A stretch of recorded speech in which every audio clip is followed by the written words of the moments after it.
Hey there guys, gals, and non-binary pals, Tom here. Today we're going to talk about something I've been really intrigued about for quite a long time.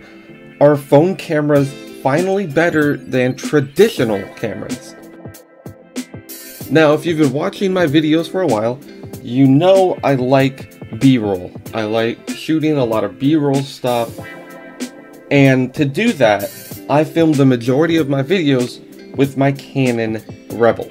That's really what I use to get that big rack of focus, that real depth is really what I use the camera for.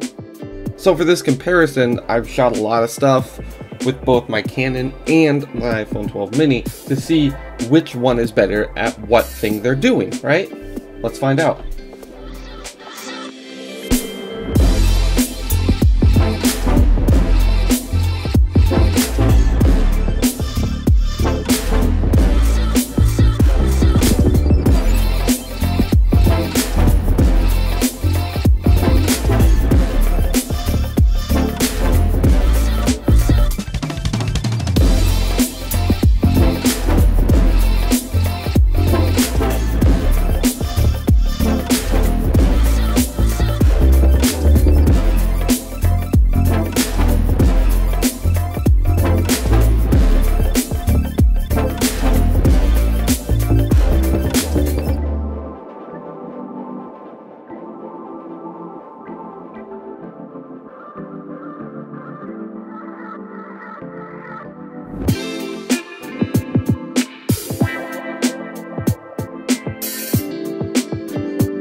In conclusion, I think it really depends, right? It really depends on what you're filming.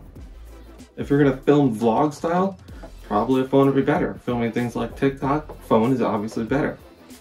But if you're gonna rack the focus, if you're gonna get close to your subject, if you just wanna have like really cool creative shots, I would argue a traditional camera is probably better for those up close shots. But the larger shots like this, walking around, establishing shots, I would argue a phone, especially a newer phone like the iPhone 12, is better at that. But it does depend. It honestly depends on what you're shooting, why you're shooting it, how you're shooting it. That's really the important thing. So which one do I think is better? I think phone cameras have really come a long way in the past, 10 years, even in the past 5 years. But they still lack refinement. They lack the physical manipulation, like an analog focus ring. They just don't have it. You tap the screen for it to focus. That's not the same. That's not what I want. And it's harder for a smaller lens to focus on a fine point as it would be for a larger lens to focus on a fine point. But I mean, if you only have one thing to film with, I would choose a phone. If you're just starting out with YouTube, if you're just starting out with any type of filming creatively, you can use a decent phone. You can use a $500, $600, $700, $1,000 phone, and you'll be fine for 90% of the stuff. But again, if you want to shoot more documentary style stuff, where you want the background to be really out of focus, you're gonna need a traditional lens for something like that. Alright, that's it for this one. I'll see y'all in the next one.